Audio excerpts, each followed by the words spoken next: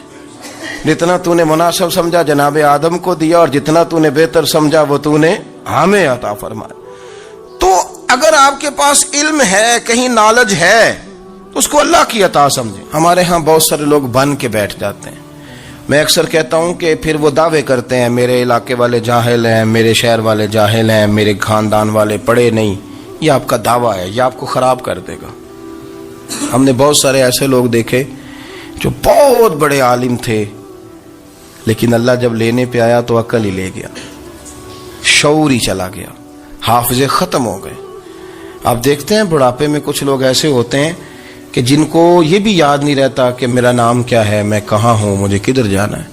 تو اس وقت سے اللہ کی پناہ مانگیں اور اپنی نظر اپنے رب کریم کی جانب رکھیں، اللہ کی جانب اپنی نظر کو مبذول رکھیں۔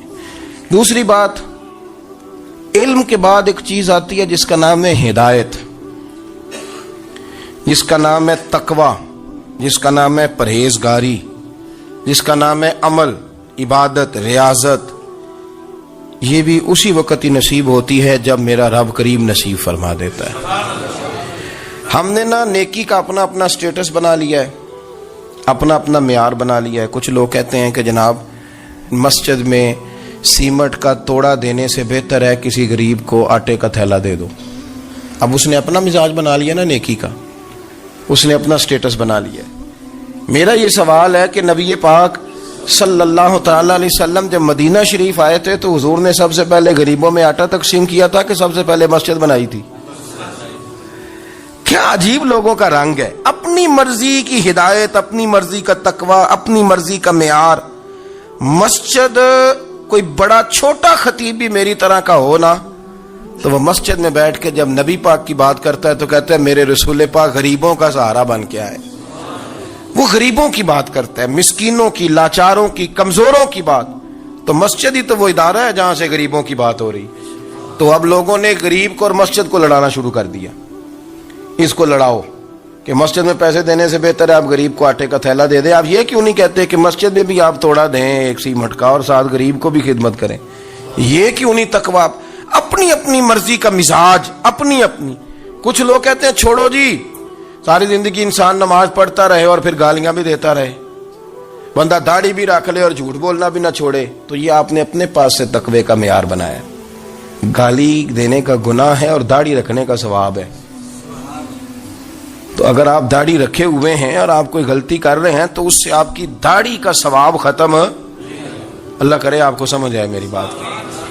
آپ کوئی غلطی کر رہے ہیں، داڑھی کا ثواب اس سے ختم، وہ اپنی جگہ پہ قائم ہے چیز۔ اپنی مرضی کا کیوں تقوی کا معیار بناتے ہیں؟ تقوی کا مزاج اپنی مرضی کا نہ بناؤ، اللہ کی بارگاہ سے دعا مانگو کہ یا اللہ ہمیں ہدایت کا نور عطا فرما۔ ہمارا یہ مسئلہ بن گیا کہ ہماری سیاست ہے، ہماری دنیا داری ہے، ہم بندوں کو راضی کرنا چاہتے ہیں۔ ہم دیکھتے ہیں کون کس طرح، اور آپ یقین کریں آپ تھک جائیں گے، بندے راضی نہیں ہوں گے، وہ نہیں راضی ہوتے۔ آپ ان کو منا کے لائیں گے تو ادھر والے نکل جائیں گے، ادھر کو منائیں گے تو ادھر والے نکل جائیں گے۔ اس چکر سے باہر آئیں، اس رب کو راضی کریں جو فرماتا ہے ان الذین آمنوا وعملوا الصالحات سیجعل لهم الرحمن ودا۔ فرمایا تو ایمان لانے کے بعد نیک عمل کر، میں لوگوں کے دلوں میں تیری محبت پیدا کر دوں۔ رحمان لوگوں کے دلوں میں محبت ڈال دے گا، اللہ لوگوں کے دلوں میں۔ اپنی نظر ہمیشہ اپنے رب پہ رکھیں، اتنی لمبی چوڑی دنیا داروں سے امیدیں نہ وابستہ کریں۔ میں نے دیکھا ہے لوگ کاسا لیسی کرتے ہیں، کبھی اس کے دروازے پہ کبھی اس کے دروازے پہ۔ ان چکروں سے باہر آئیں اور اپنے رب کی بارگاہ کی طرف توجہ کریں۔ استغفار شوق سے پڑھا کریں، اور اکیلے میں نہ، اکیلے میں۔ حضرت رئیس المتکلمین مولانا نقی علی خان صاحب رحمۃ اللہ نے لکھا ہے کہ فرعون 500 سال حکومت کر گیا، یہاں تو 5 سال کی حکومت کی پیر لڑکھڑاتے ہیں، 500 سال۔ فرماتے اصل وجہ یہ تھی کہ دنیا جب سو جاتی تھی نا تو اوپر چادر لے کے تو مسلح پہ بیٹھ جاتا تھا اور ہاتھ باندھ کے کہتا تھا رب تو ہی ہے، میرا پردہ نہ کھولنا، مالک تو ہی ہے، کرم نوازی کرنا، میری پکڑ نہ کرنا۔ وہ بے ایمان ہو کے اگر 500 سال ہاتھ باندھے تو گزارا کر لیتا ہے، تو ایماندار ہے۔ پر مسئلہ یہ ہے کہ تو رات کو بکل مار کے ہاتھ نہیں نہ باندھتا، تو منت نہیں کرتا، تو استغفار نہیں کرتا۔ توبہ کریں تو بچے رہیں۔